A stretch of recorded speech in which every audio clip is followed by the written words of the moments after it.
Yo, yo, yo, Cloud Babies, Elevation Nation. We are here. Once again, thank you for joining me.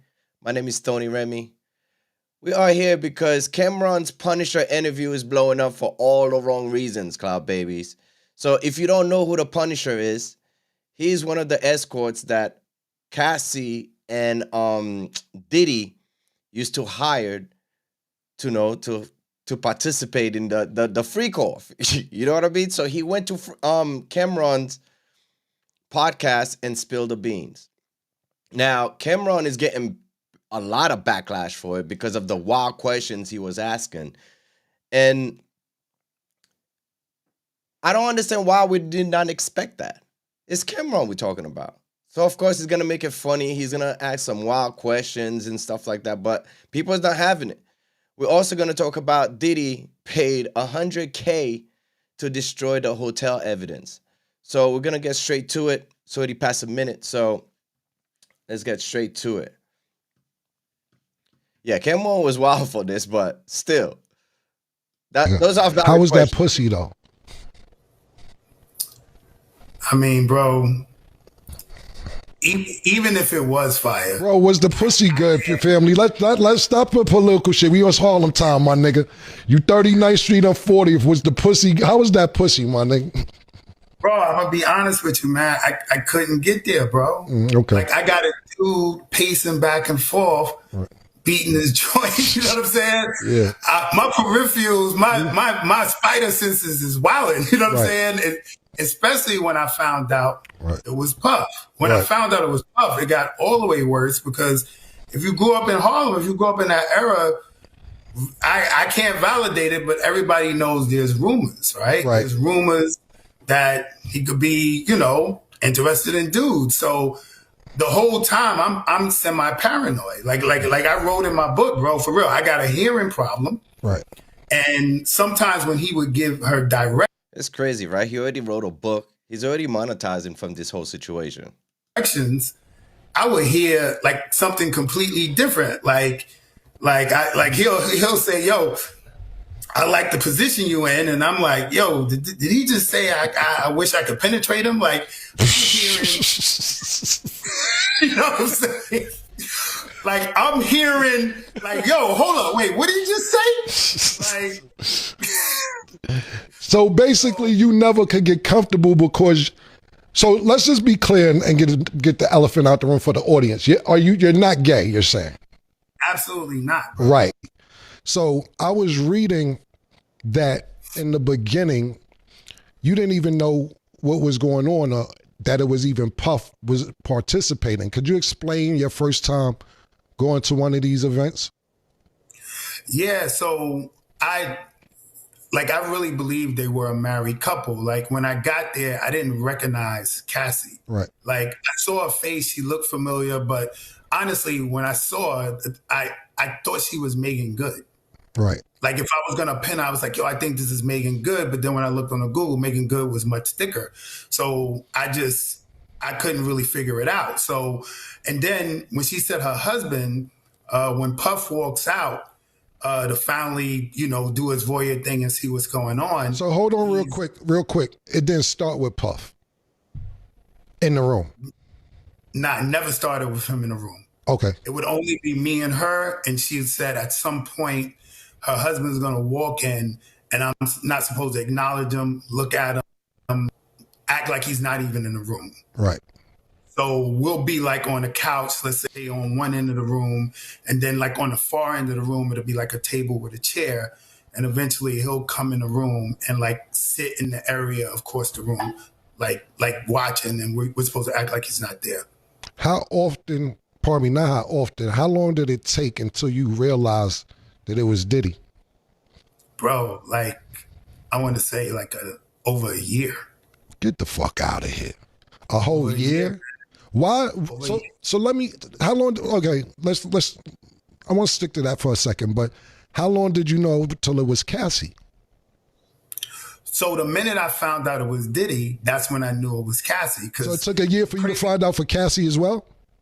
Yeah, yo, okay. I didn't recognize it. Like when I jumped out of it, I did try to do the Google searches. Like I wanted to try to figure out who it was, but I'm Googling a married couple. Right.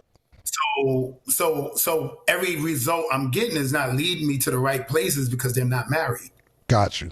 Got you. You know, so then, and I never found out with a visual cue. It was a hotel, the ex's house, and I would get there, let's say 2 a.m, and sometimes nothing would pop off for hours. So in this case, they threw me in like an extra room in the suite. Mhm. And just to kill time, I happened to cut on the TV, and the TV had a welcome message. So the Got you. TV said, ex's house would like to welcome Mr. Sean Combs. And I'm like, yo, this is crazy. Like, I had no idea, man. So that's how you found out that it was Cassie and Diddy by just cutting on the TV and seeing the introduction on the television. Wow. On the TV. Wow. Wow. I've seen also in the transcripts that you would say that it was just a sex scene in the beginning. Nothing, no intercourse. How long until you had actual? Yeah. So Cameron is technically getting flagged for this. I do not understand why. Just because he's making a joke in regards to the whole Cassie situation. I mean, yeah, it is serious. Don't get me wrong, but still, they was making it seem like it was Diddy that was doing all of that, but it shows that it was Cassie too that was involved in that. So Punisher saying this craziness, I don't know. An interview he did with a man that Diddy paid to be involved in a rendezvous with him and Cassie. I've seen also in the transcripts that you would say that it was just a scene in the beginning. Nothing, no intercourse. How long until you had actual intercourse? What was happening in the first few sessions when it wasn't any intercourse? Nah, it was only the first session where it wasn't intercourse. Okay, so 10 times, one time it was only not intercourse the first time. The first time. And it was offered, but I was so bugged out. Like this wasn't my hustle, right? So Right.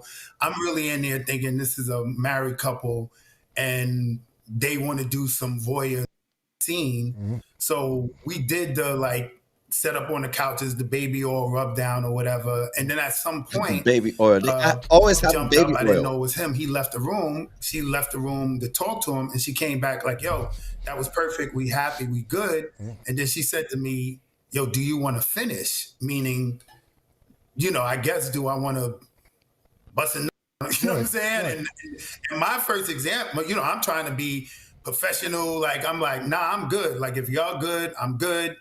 This ain't about me. And I just left, but she did say, all right, well, when we get back in town, we want to hit you again. Is it okay? I'm like, yeah, I just got $2K to rub down like a super bad chick. So of course I'm down if you want to hit me back. But it was offered to me the first time, and I actually turned it down, trying to be on some professional. Right. Was baby oil mandatory? Yeah, that's a mandatory. Yeah, he got a baby oil. That's just mandatory. I don't know what people were expecting exactly from Cameron. Were they expecting a Barbara Walters-esque interview where essentially like Cassie is being exalted up as the victim and they're having like sympathy and a prayer for Cassie after 30 seconds of talking about what she endured? Cameron makes content for the average street dude, bro. Cameron says and think like the average street dude, bro. So Cameron is going to ask the questions that the barbershop is wondering. And almost immediately, bro, Cameron got to the nonsense, bro. Do you consider Puff a cuckold? Yeah, I mean, the whole time, that's what I thought it was. Right. Yeah, I thought it was. It's because you keep using the word voyeur. This is cuckold activity. Yeah, without a doubt. Yeah, we're going to step it up to cuckold. Yeah. So I'm saying voyeur because that's what she said to me. Right. Like when I came in. You know why? Because they down. You know why? Because voyeur don't seem as bad as cuckold. So they downplay it with the I'm just a voyeur. Nah, you was an official cuckold, nigga. Because voyeur can mean you watching anybody, not your girl. Cuckold is when your girl is in play. You know what I'm saying? So this is not something you would hear on Piers Morgan, but Cameron is correct. I do believe that Diddy and Cassie was trying to mask up what it really was. Diddy coming from the urban environment, Diddy being a mogul in hip-hop, Diddy having to run around hip-hop with acting super masculine, both parents coming from the hood, both parents was really treacherous. Diddy being around gangsters his entire life, he probably didn't want to come to the realization that he's the poster child for that. Because when it comes to cuckold, a lot of people assign those attributes to white men. Very seldom do you see somebody like Diddy, somebody like him being that. Now, I don't know if it's Diddy just smashed 1,000 women and automatically began to, crave certain things, or if he was just born. Cameron then proceeded to ask the Punisher a question that I believe a lot of his demographic wanted to know. Not me, not Flacco, because when I think about somebody like Cassie, well, one, I don't really find Cassie that attractive, to be honest. But when I think about what essentially she was saying she had to endure, or the accusation she's making about it not being all the way consensual, I'm not even going towards anything for self-gratification, right? Because when I hear about Cassie talk about her experiences, talk about how, she did not want to do this consensually, I'm not thinking about the sexual part of things, bro. I'm thinking about the abuse. But Cameron asked a question that made people think he didn't care about Cassie's experience. Yeah. How was that pussy, though? I mean, bro, even if it was fire. Bro, was the pussy good for your family? Let's stop the political shit. We was Harlem time, man. You 39th Street on 40th. Was the pussy, how was that pussy, man? Bro, I'm going to be honest with you, man. I couldn't get there, bro. Okay. Like, I got a dude pacing back and forth, beating his joint. You know what I'm saying? Yeah. My peripherals, my spider senses is wilding. You know what I'm saying? And especially when I found out it was Puff. When I found out it was Puff, it got all the way worse, because if you grew up in Harlem, if you grew up in that era, I can't validate it, but everybody knows there's rumors, right? There's rumors that he could be, interested in dudes. So the whole time I'm semi-paranoid. Like I wrote in my book, bro, for real, I got a hearing problem. Right. And sometimes when he would give her directions, I would hear like something completely different. Like, I'm not gonna say Cameron asking how good a victim's coochie is appropriate, because it's not really appropriate in the grand scheme of things. But you gotta know your audience, bro. Cameron audience thinks that's the most insightful, that's the most hilarious, that's the most important question during this entire interview. That's truly what they think. So should Cameron, I guess, cater to the masses or cater to his audience? Cater to your audience, right? As long as you're not doing nothing illegal, I guess, or if you're not advocating for anybody being harmed, then, I don't feel like you are doing anything that's too crazy that we need to cancel you for. But women clearly do. Now, before we get back to the interview and hear this particular dude talk about how he was paranoid, all right, that booty chaser Diddy would have gotten him mid freak off, let's just read some of the comments of these ladies going off on Cameron. A user by the name of I'm Ginger with AJ wrote, degrading a woman who was tortured for years, shaking my effing head. Also, Tokyo says, and y'all still not gonna cancel him. Yo, there is a section of people, and I do know, like, some of Cameron's audience don't believe that Cassie was the perfect victim, but there are people who believe, that Cassie is a victim, and she was tortured, and she underwent, like, anguish. So to kind of sexualize her or objectify her in that manner is pissing off a lot of people, bro. Right? Do I feel like Cameron is gonna get canceled? No, because you can't cancel somebody that you don't support, right? You're not Cameron's audience, so hence you can't cancel Cameron. A user by the name of Trey E. Trey says, such a turnoff, so childish. When does growing up and maturity happen? Weirdo behavior. I do think Cameron is probably going to ostracize a lot of his female fan base over this. A lawyer who actually is representing a few Diddy victims, she claims that she has access, or she has a video of one of the free calls involving like a very important pop star. I don't know. People were claiming that Ariel has the Justin Bieber freak off tape, but who knows? We haven't heard much about it. And she was representing a woman who was suing Chris Brown, who lied on Chris Brown, because Chris Brown showed receipts that this lady was lying. And then Ariel dropped her once it became pretty evident that she can't profit from this lady lying on Chris Brown. So Ariel has always been somebody who a lot of people have looked at with like a side eye. She claims that she wants to buy the trademark for Cameron's show and send him a cease and desist. If you think that Cameron don't got a trademark for his show, you're out of your mind, bro. It's wishful thinking, but I guess now they're waging war on like Cameron and his show. Lady Run Your Bucks stated, cancel the show. Where is cancel culture when it comes to protecting women? I don't see how Cameron was attacking Cassie. I don't see how Cameron was bringing harm to Cassie. Enlightened Sister says, Cam has a daughter. I wonder how he feel if it was his daughter who was violated and They're some coming for celeb was his cracking neck, jokes. hey. This was so whack and corny. I don't feel like Cameron was joking. I feel like Cameron really wanted to know the answer to this, right? And you see other people here who are extremely upset. I don't think Cameron was joking. I don't feel like Cameron was trying to degrade Cassie or humiliate Cassie. I feel like people in Cameron's demographic has always had a thing for Cassie because Cassie was the it girl for a while. And people have always fantasized or wonder what Cassie would feel like.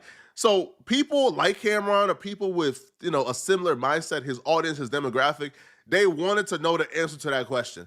I'm a little younger, so I didn't really experience the era where Cassie was like the young Miami, where Cassie was like, I don't know, like the Jada Waiter and the Ari.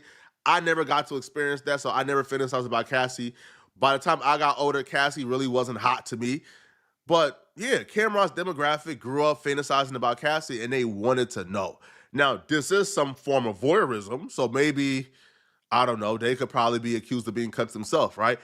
I feel like the funniest part about this interview, though, is Punisher essentially expressing how worried he was for his booty because Diddy was asking weird questions and doing weird things. Like he'll say, "Yo, I like the position you in," and I'm like, "Yo, did he just say I wish I could penetrate him?" Like, hearing, you know what I'm saying? Like I'm hearing, like, "Yo, hold up, wait, what did he just say?" Like, so basically, you never could get comfortable because. Oh my God! So let's just be clear and get the elephant out the room for the audience. You're not gay? You're saying? Absolutely not. Bro. Right. So I was reading that in the beginning, you didn't even know what was going on or that it was even Puff was participating. Could you explain your first time going to one of these events? Any man who is in that position with Diddy and you don't have those concerns and you not clenching your booty hole a little bit more tighter so Diddy don't get no wiggle room. If you not moving like that, if you don't have those concerns, if you not paranoid about Diddy taking your booty, then I'm looking at you as if you roll that way too. I'm looking at you as if you flexible too.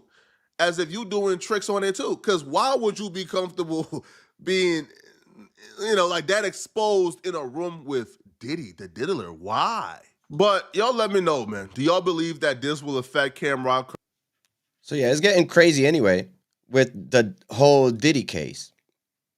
So now, not only Punisher spoke all about the whole craziness with the whole freak off parties and stuff like that. Now, the hotel managers and security guards, everybody is starting to speak out. One of the security guards explained how Diddy went crazy to trying to get those tape from the hotel. So he technically paid $100,000 to get those tape copies. Watch this. This is Abba and Preach. Shout them out. Go follow their stuff. They're pretty good. Today was a horrible day for the defense. Trafficking, all these other crimes, a little bit harder to prove.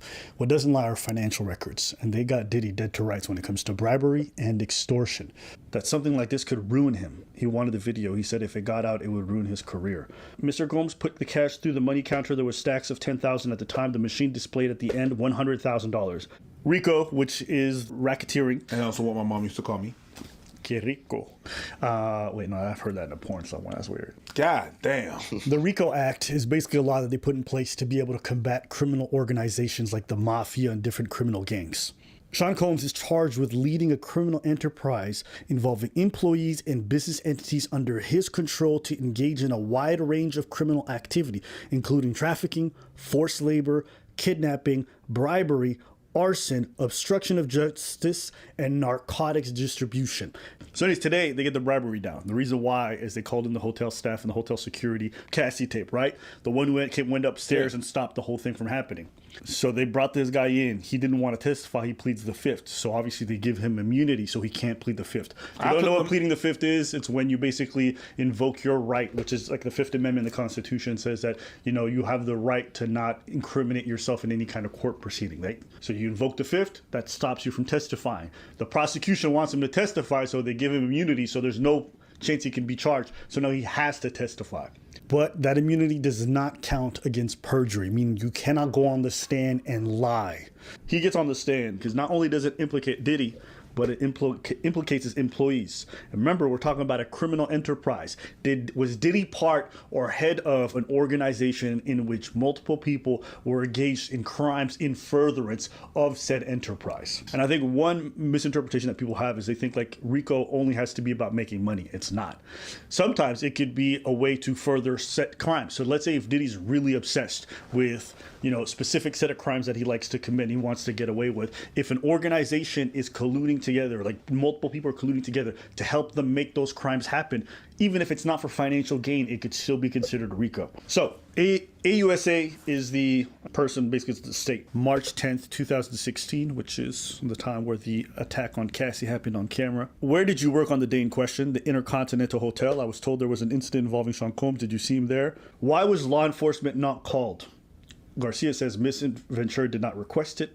AUSA says, did you review the incident report? Yes, there was an attachment that I didn't open on the computer, a video file. Did you receive a call? Yes. From who? Christina Coram with the New York area code. She asked if I had the video. Christina Coram is the one that a lot of people have been talking about. It's Diddy's top assistant. She allegedly took care of a lot of the dirty business for him behind the scenes in terms of silencing other employees, paying people off, all these different things. So now her name is being referenced, really important, because very, very likely she's going to testify.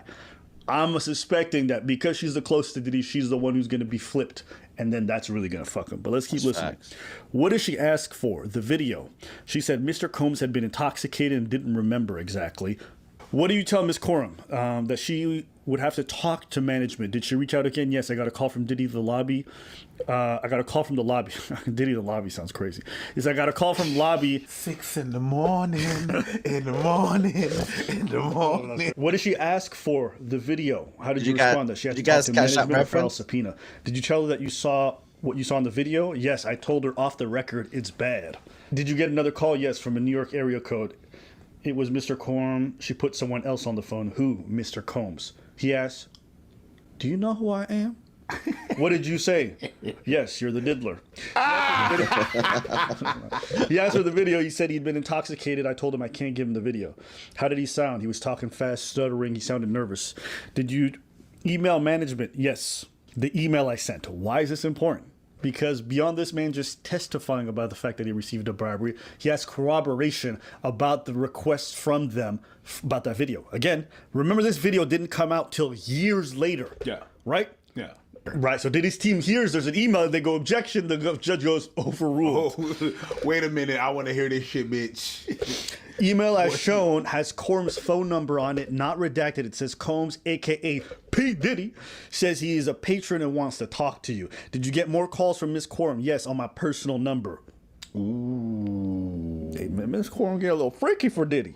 How did you react? Nervous. Miss Coram passed the phone to Mr. Combs again. What did he say? That I sounded like a good guy. That he could help. That something like this could ruin him. He wanted the video. He said if it got out, it would ruin his career. Garcia, I said I didn't have access to the server. He told me he believes I could make it happen. He would take care of me. What do you think he meant? Money for the video. What did you do? I reached out to my supervisor about it. Okay, want to take a little bribe under the table? Yo, you want to split 50-50 on this Diddy shit? Because Renee calling me on my personal phone. The thing that happened is that, listen, if you want in, we could split that. You should split that, take that, and then we shut the fuck up about it. How about that? Who was your supervisor? Bill Madrano. He told me he would do it for 50 and not cents. Hey, 50 what? Okay. 50 bands? What do you think that meant? He'd give us 50,000. What did you do? Called Christina, who put Mr. Combs on. He called me Eddie, my angel. I'm sorry. There's little details like that you're just like, this nigga's telling the truth. Mr. Combs told me I knew you could do it. Let's do it right away. Objection, Your Honor. Pause. Sustained. Diddy stop being gay? All right. He went into the server room. Then he handed me. Okay. Oh, damn. Diddy's getting to you. I read this. You're getting that Diddy fever. Hey, listen. Then he handed me a black USB. What I read is then he handled me with a black USB. God damn. And said, done. But Then he handed me a black USB and said, done. The video was in the USB. What did you do? Told Mr. Combs. Where did Mr. Combs want to meet? West LA. He said, let's get it done. He wanted the video as soon as possible. I told Bill. He told me to tell the others, and I was on an errand for him. So basically, his supervisor covering for him. They are getting paid. They're splitting it. What was the meeting point? A big high-rise building. I called the number and someone came, said he was Mr. Combs' bodyguard. How did he look? Older, African-American, heavy-set, 6'3" to 6'5".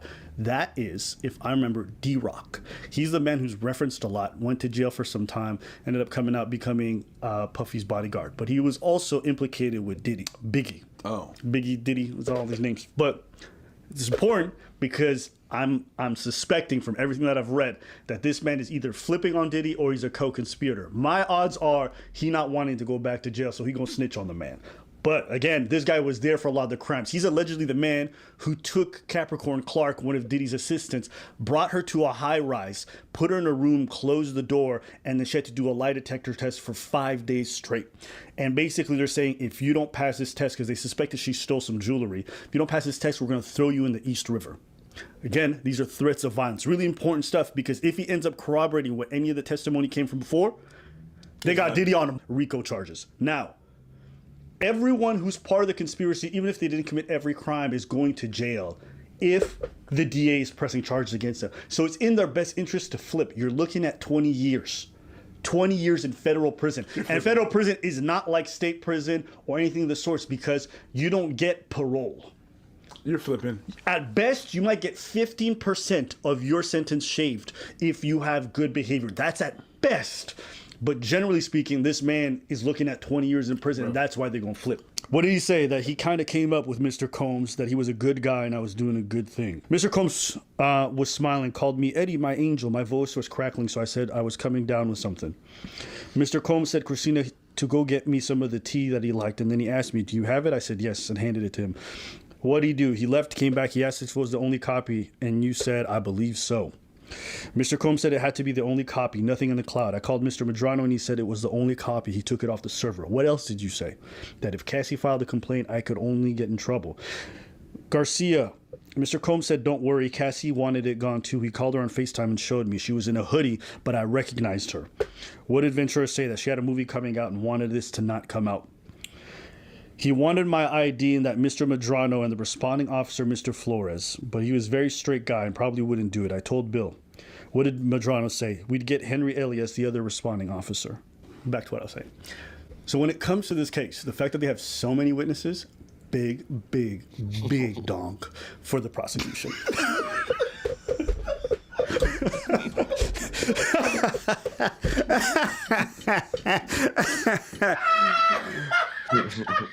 I got Sam. Okay, this is why it's important. Okay, come back. Lock him up through the. Mr. Combs saw the IDs. He looked at Henry and said, "Yeah, that's him." Then he brought out the NDAs that I wouldn't speak about it. Do you recognize this? Yes, it states I provide the only copy of the video.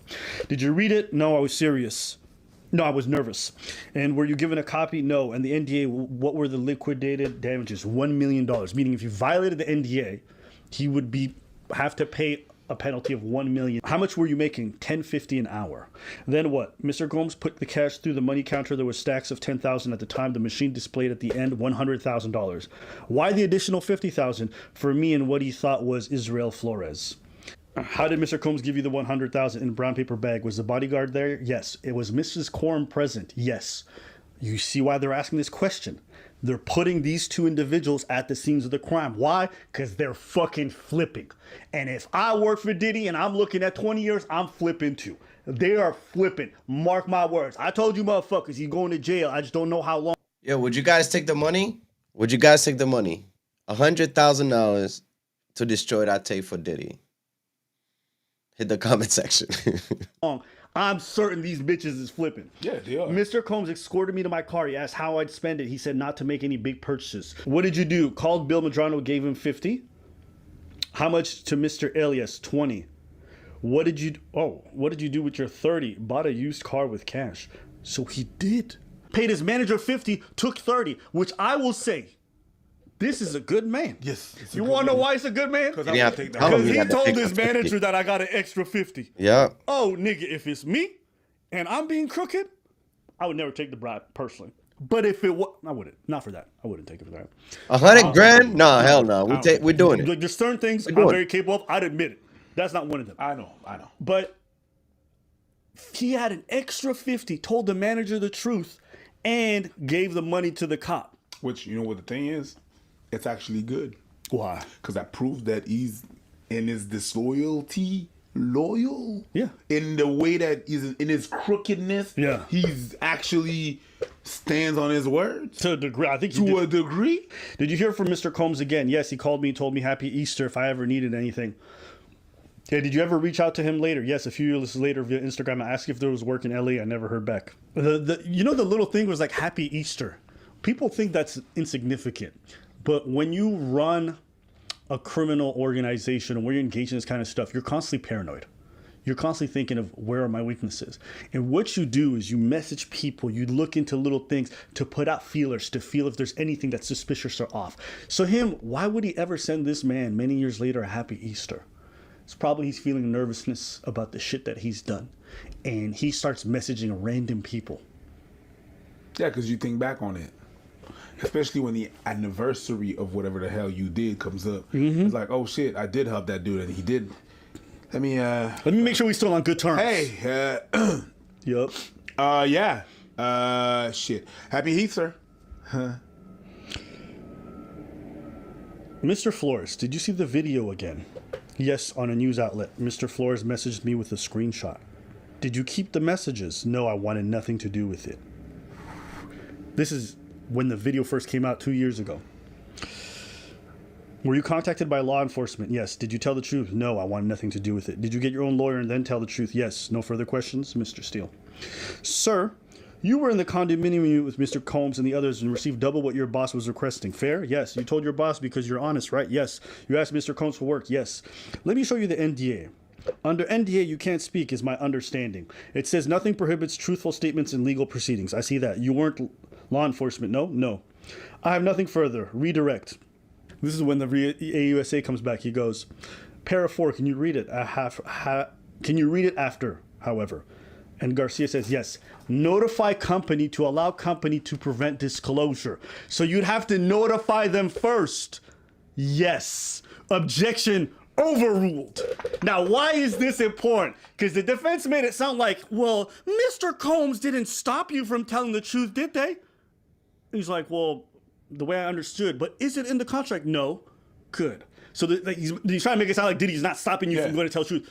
And then the AUSA says, yeah, read paragraph 4. What does it say? Before you tell the truth, what do you have to do? Let the nigga I just watched on camera with the big fucking bodyguard beat a bitch in a hotel lobby.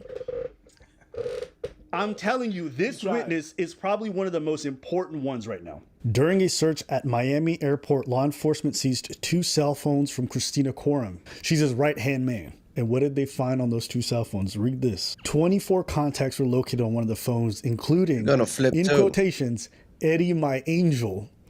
And another one is Eddie, my angel friend, Intercontinental. Ladies and gentlemen, we got him. This corroborates the entire story that security guard just told. There is also a photo of the IDs on the device. Which IDs are they talking about? Remember before they took the bribes? He wanted my ID and that Mr. Medrano and the responding officer, Mr. Flores. They found those on the phone. This happened over 8 years ago. Right after this witness came up, the CFO, which I believe is the chief financial officer for Diddy's companies. That's crazy. They could still obtain information 8 years ago from a cell phone. So even if you delete all your messages, images, videos, if the feds really want it, they could get it. That means that he's about to testify under subpoena about all the behind the scenes of financial transactions that happened for Diddy. And he just testified to the extortion of Cassie's mother. So they go on break. All right, I want to just pause it there. Yesterday, they had the cross-examination of Mia, who was the second victim. And she was the one who's testifying to the fact that Combs forced her to, snort things. Diddy forced himself on her multiple times. She testified to the fact that he was incredibly controlling. He witnessed him beat Cassie. She witnessed a lot of violence. Cross-examining comes across and that's Brian Steele's time. And at this point, he's laying into her. He's showing video evidence of the fact that, you know, she's wished Combs happy birthday a bunch of times. She sent him a bunch of strange messages showing like affection, love, a lot of things that just made her seem incredibly willing. Not credible. That's the best way I could put it. So the defense does a pretty great job on cross-examination, making her seem like she's nothing and her claims are nothing. Even though she came across initially as credible, I think the defense did a fantastic job in that regards. Not that I agree with it. It doesn't matter what I agree with. I'm talking about the job they're doing. Yeah, the way they make it look. The problem for the prosecution is simple. Everybody that's coming out, everybody else that's coming out. It's not. Yeah, you did. Like you won that fight, but the battle is not over. The battle's not over. The battle's not over. You got all this baby oil, you can't stop it, bro.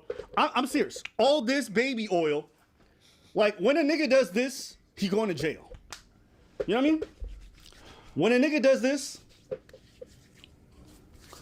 he's going to jail. He's going to jail. Okay. And with that in mind, I want y'all just to think. Baby oil right now, 2-for-1 special. John & Johnson, Amazon, $25.99. I pay full price because I'm worth every dollar. Now, okay. Why the wig? The wig's on the floor. Why the wig? I don't know. When I put on the wig, I just feel creepy. And that, when I want to get in my Diddy face. You don't need no wig. You don't need the wig. I don't need it. You're glistening. The same way Diddy don't need that baby oil in that room. But you know what? When you a bad boy for life. Big dong. Put it in Cassie. Yes, that's my direct. That's how I feel this nigga was in the back of the room. Don't touch me. Don't fucking touch me. Yay. Oil, Happy birthday to Why are you holding your boobs? It's not holding my boobs. This is just me, you know, getting comfortable. God damn. Okay, like I was saying. So, the fact that they have all these witnesses who are going to flip is just very difficult to overcome this. The defense, they're doing the best they can. They just have an undefendable client, in my opinion. The thing is, they've already proven RICO. They've already hit multiple predicate acts. They 1,000% have him for this bribery charge. They're going to have him on obstruction of justice. They're going to have him when it comes to the drug distribution. Why? Because they already arrested his drug. They going to get this man. The only question I told y'all is how long. But Diddy... Forever. Well, he's already Forever. 50, right? Forever. So he's done. He gonna die in jail. He's done. You know? He's done. But this week is the week that they take the big old strap on of the law and they fuck him. They fuck him real good. All right? And I think that's what's happening. You're glistening for no reason. For no reason. That's not the baby oil. That's my personality. Word on the streets, and it is yet to be confirmed, but apparently 50 Cent wants to talk to Trump to not pardon this dude. But that's petty. And I adore the pettiness. I adore the pettiness. Not yet to be confirmed, but I love that. You ever seen this photo? Is Diddy on a bike? Yeah. And then 50's in the back. You know there ain't no seat on that bike, right?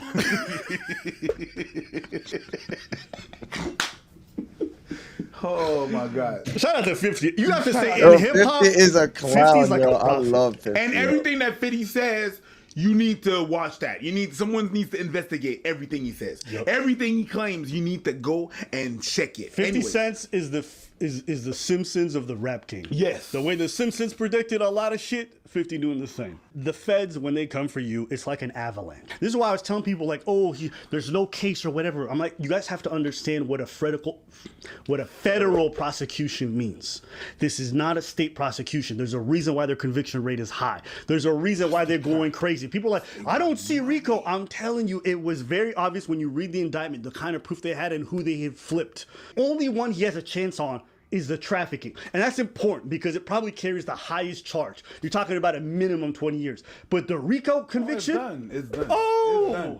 They flipped everybody like Diddy flipped Cassie from her back to her stomach. It's crazy. Allegedly. Diddy never did that. That was the escorts. Just want to make that but clear. he commanded because Diddy was in that room like this, Daddy. And you're like, ooh, I like that. I like it when you hit it from the back. Take that. It's me and you and the escort. Anyways, there's nothing else to say on my part. I've been waiting. It's a wrap. Think I want to.